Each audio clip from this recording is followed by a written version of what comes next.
This Halloween, horror enthusiasts are bracing for a major letdown with Shelby Oaks, a shoddy scarefest that's more likely to leave you yawning than shivering in terror, proving that not every attempt at frights delivers the goods. Imagine a season where standout films like Ryan Coogler's Sinners unleash demonic chaos during Easter. Check out the review here. https://www.theguardian.com/film/Sinners-review-ryan-co-ogles-deep-south-gonzo-horror-the-crossroads, and Zach Cregger's weapons unleash their own brand of mayhem in the sweltering late summer. See the review here. https://www.theguardian.com/film/2025/August/06/weapons-review-Zach-Cregger's. This year, however, Halloween offerings are disappointingly underwhelming. Think zero thrills, no clever twists, just a pile of mediocrity. Last week's The Nightmare on Elm Street inspired follow-up, The Black Phone 2, reviewed here. https://www.theguardian.com/film/2025/October/6/Black-phone-2-review-horror-sequel-Ethan-Hawke, already hinted at a franchise gasping for air, and now comes Shelby Oaks, a modest-budget flop that stumbles in its bid to launch a fresh saga. It's a clumsy effort to recapture the sweaty unease of the Blair Witch Project, explore how it revolutionized horror here. https://www.theguardian.com/film/2019/April/April/April/How-the-Blair-Witch-project-change-horror-for-ever. A landmark flick that's eluded successful imitation. For true fans, skipping this for Sinners IMAX revival. Details from Variety, https://variety.com/film/box-office/Sinners-IMAX-re-October-12365282005, would be the wiser choice, a chance to experience genuine terror on a grand scale. And this is the part most people miss. Behind the camera is Chris Stuckmann, a well-known YouTube film reviewer making his directorial debut. He first showcased his Kickstarter-backed project at 2024's Fantasia Festival, catching the eye of Neon, the studio that recently scored big with the chilling serial killer tale Longlegs. Dive into the review. https://www.theguardian.com/film/article/202for/jewel/1/0/Nicolas-Cage-horror-movie.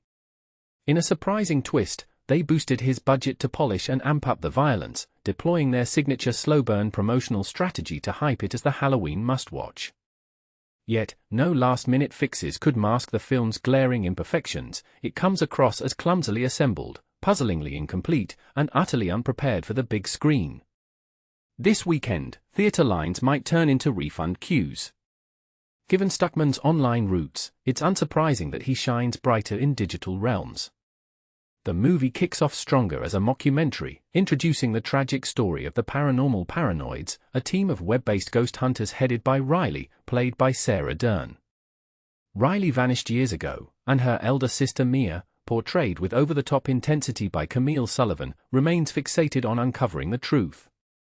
This setup echoes the late 2000s found footage trend. That's a style where films pretend to be raw, amateur recordings to build authenticity and tension, as seen in classics like The Blair Witch Project, but Stuckmann might have been better off sticking with it. The shift to a more polished, cinematic narrative feels forced and lacks the same grip. But here's where it gets controversial. Mia's quest to locate her sibling drags on without ever pulling viewers in. It's a frustratingly dull journey guided by clues on a videotape, think a not-so-subtle nod to The Ring, but with Shelby Oaks scratched onto the label, leading to an abandoned town once home to an old amusement park. You struggle to feel invested in her discoveries, and despite the film wrapping up before hitting the 80-minute mark, the pacing feels agonizingly sluggish, though a delightful, unexpected role by veteran actor Robin Bartlett provides a rare glimmer of enjoyment. Stuckmann hurls every generic horror element and references at the screen, a tactic from a self-proclaimed genre lover, yet nothing gels into something original.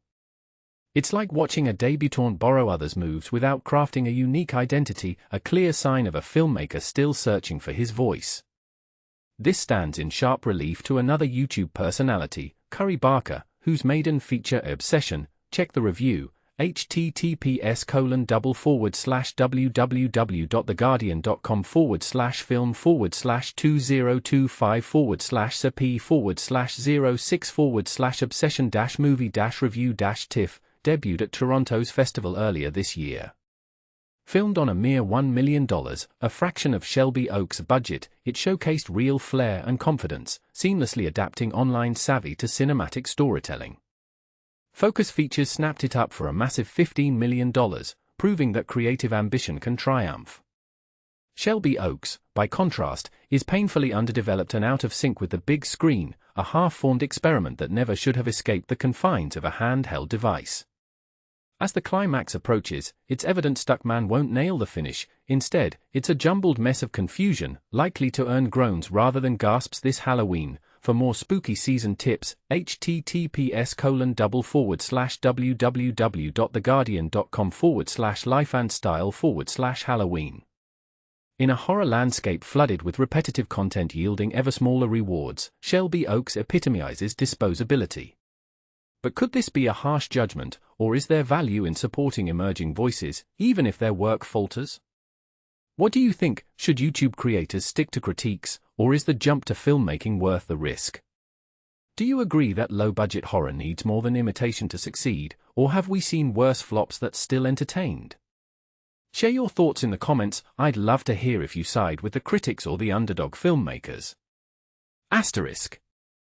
Shelby Oaks hits Australian theatres on October 23, US cinemas on October 24, and UK screens on October 31.